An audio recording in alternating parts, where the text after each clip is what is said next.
पंजाबियों के जायके कुछ निराले होते हैं क्योंकि इनके खाना बनाने की अदा होती है बिल्कुल जुदा। और पंजाबियों के इन्हीं बेमिसाल जायकों की तलाश हमें ले आई करोल बाग।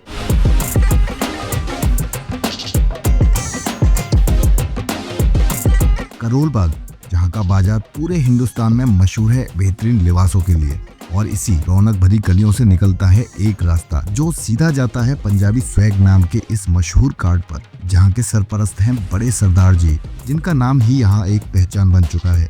ये कार्ड मशहूर है अपने लजीज मटन और चिकन के लिए। वैसे तो यहाँ नॉनवेज आइटम की एक लंबी फहरिस्त है, मगर आज हम यहाँ चखेंगे मटन कीमा, भेजा करी और साग मीट, और आपको दिखाएंगे कि कैसे लच्छा पराठा, नान रोटी और मसाला कुलचा के साथ आप इन लज्जतदार खानों का लुत्फ उठा सकते हैं।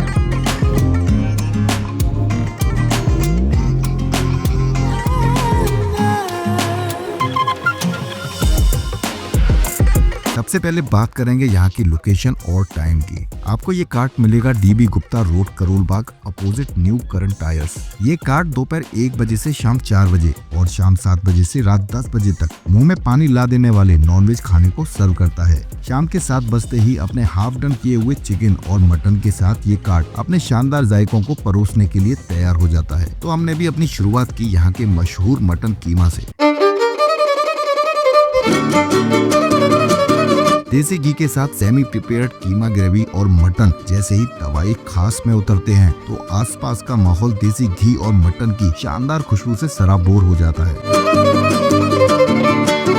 यहाँ पर सभी आइटम सेमी प्रिपेयर्ड रखे जाते हैं क्योंकि पीक टाइम पर यहाँ खासी भीड़ होती है और हर डिश को सिर्फ 10 मिनट में सर्व करना होता है। ये मटन कीमा करी देखने में जितनी लजीज और खूबसूरत थी, खाने में उससे कहीं ज्यादा दिल फरीब लगी। देसी घी का रसीला स्वाद इसमें एक अलग ही शानो शौकत जोड़ रहा था। इसके बाद बारी आती है मगज करी की। मगज यानी बकरे का दिमाग। इस मगज के नरम नरम टुकड़े काट कर इसे सुनहरी देसी घी में हल्के हाथों से भून लिया जाता है।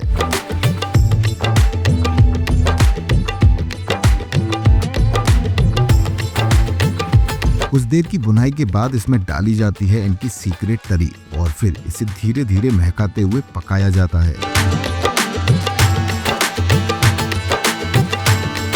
देखते ही देखते कब इसकी सूरत हाल बदल जाती है और ये तब्दील हो जाती है एक शानदार मगज करी में, हमें इसका एहसास ही नहीं हो पाया।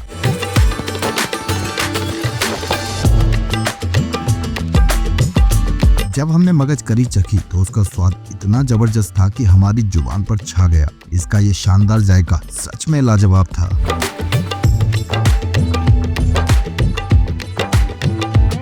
अब बारी थी मटन साग की आजमाइश करने की।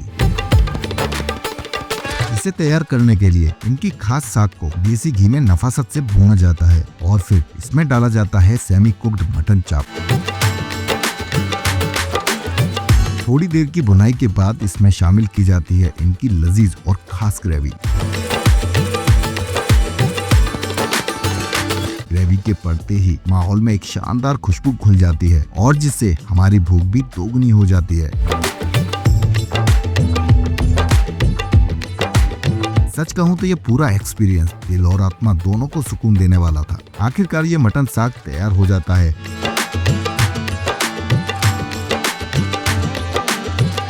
वैसे तो मैं पालक के साग को खाने वालों में से नहीं हूँ, लेकिन मटन साग का ये जायका इतना लाजवाब था कि हर बाइट के साथ ये दिल ही जीतता चला गया।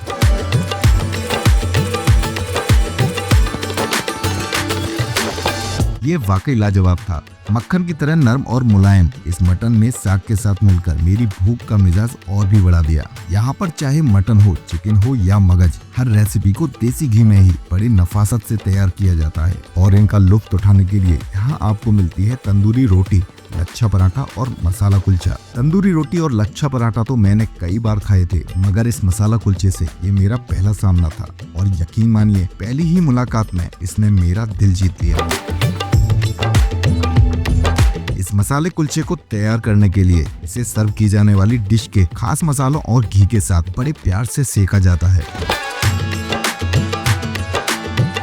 इसकी शानदार खुशबू और बेहतरीन स्वाद की वजह से यहाँ पर इसकी हर डिश के साथ जुगलबंदी बन ही जाती है और यही वजह है कि ये बन गया मेरा वन ऑफ द बेस्ट। यहाँ का मेन्यू और लोकेशन मैं डिस्क्रिप्शन में डाल दूंगा, आप वहाँ से चेक कर सकते हैं। अब वक्त आ गया है आपसे रुखसत लेने का। जल्दी मुलाकात होगी एक और नए वीडियो के साथ। तब तक खुश रहिए, मस्त रहिए और हाँ, जायकों का लुत्फ उठाते रहिए।